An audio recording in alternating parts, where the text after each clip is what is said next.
Let's go. Oh. So where to first, Charles? First in Hammerfest and then we're going to Karasjok.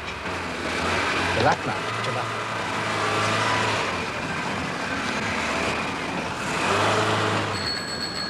Oh, sorry, wrong side of the road.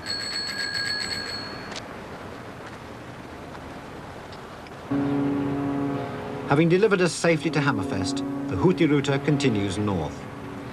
And from this proud, remote little town, whose first settlers were offered 20-year tax exemptions to get them to stay, we head south across treeless tundra. So, Troels, is there anything I ought to know about driving in Norway? Well, you haven't been drinking lately. Plateau of Lapland. This idyllic landscape was laid waste by retreating German armies in the Second World War. Even today, it's still very empty. Karasjok, our home for the night, has fewer than 5,000 inhabitants. It does, however, have a very large seasonal population. The mosses here really are the worst I have ever seen. And I know why I was recommended to bring this rather silly hat, but there is a serious reason, because these are just all over the place. Now, this works on the principle that, there we are, put it on like that. The basic principle is that if I wear a hat like this, the mosquitoes will think I'm a lamppost and therefore not sting me. Actually, it's a bit silly, because the real killers are not the big mosquitoes, but the small ones, and they're going to get through here. So I think apart from not wanting to look like a lamppost the rest of this, I think more serious measures are needed, and this is the other thing I was given, which is called Repel. It strips paint off plastic surfaces, tins and all that. It is guaranteed to deter all forms of known life. Hermits prefer Repel. Well, let's see.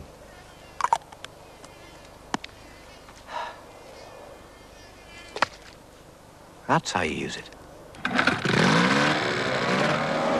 Next day, I meet some of the local Sami people, descendants of reindeer herdsmen.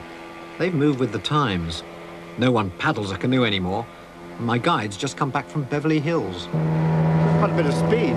Yes, no mosquitoes are... Yeah, that's right. We're traveling faster than they are.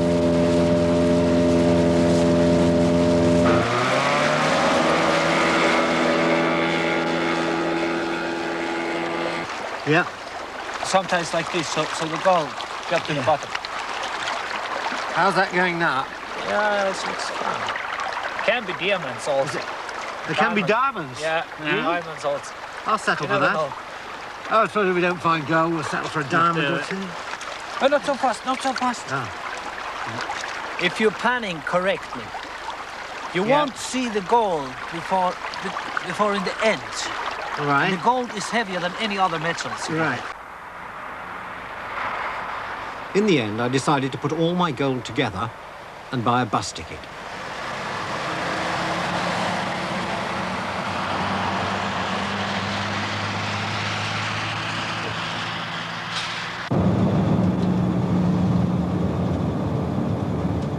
And so we reach our first international border between Norway and Finland. It's a tense moment. Will there have been a gold smuggling alert? Is this Interpol? I needn't have worried. He didn't even want to see my passport.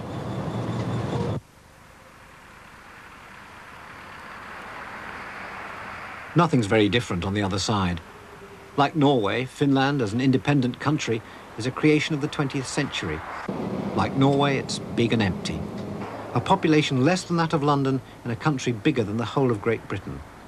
But it's a new country to tick off, a step nearer our goal. And anyway, I've always had a thing about Finland. Finland, Finland, Finland, the country where I want to be. Your mountains so lofty, your treetops so tall. Finland, Finland, Finland, Finland has it all. You're so sadly neglected and often ignored, a post second to Belgium when going abroad. Finland, Finland, Finland, Finland has it all.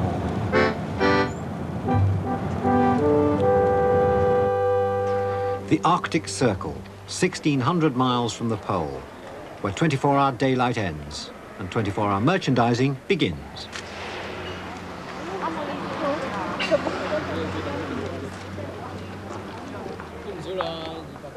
Even Father Christmas has had to step up productivity, just to brush up on a little Finnish. Grown-up one. Baby beer. Kiitos. Oops. Kiitos. Kippis. Kippis. Oh, kiitos is thank you, isn't it? I get the two words muddled up. So tell me again. Thank you is kiitos. Thank you is kiitos. Kiitos. And cheese is kippis. Kippis. Kippis. Kippis. Get pissed. Get pissed. Greasy.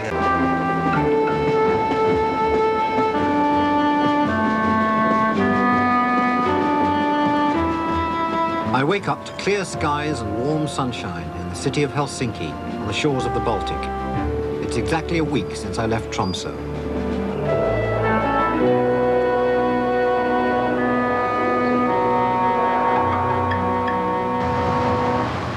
One in 5 Finns lives in and around the capital. That's about 1 million people.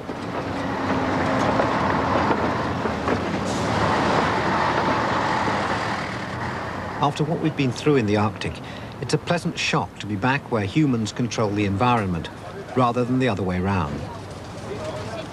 The Finnish economy is one of Europe's quiet successes. There's a feeling here that they can have not only what they want, but the best of what they want.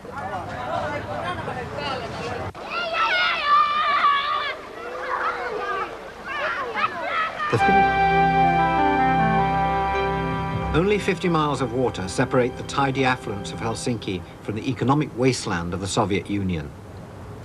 There's a palpable feeling of leaving familiar comforts behind as we depart from Scandinavia on an Estonian registered ferry.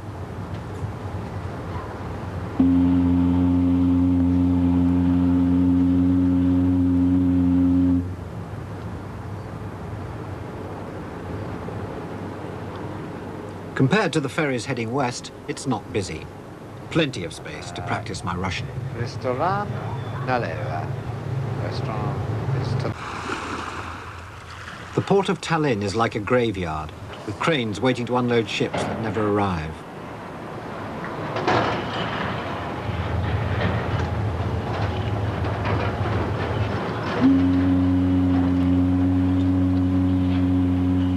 In the Middle Ages, the Estonian capital was one of the great Hanseatic trading ports, as rich as any in Northern Europe. Now the Soviet Union begins here, and the present owners are not as welcoming.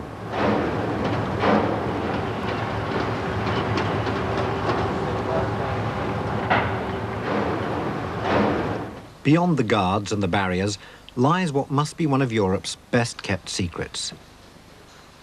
A perfectly preserved city centre, making the golden age of Tallinn seem like yesterday.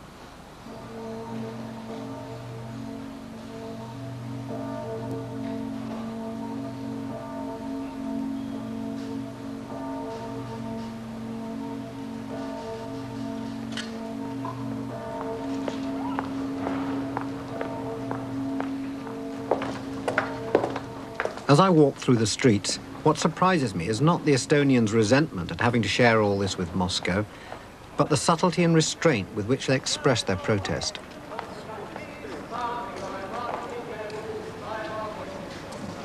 See tegi laevad luigeluust, laevapostid porgandis. See tegi laevad luigeluust, laevapostid porgandis.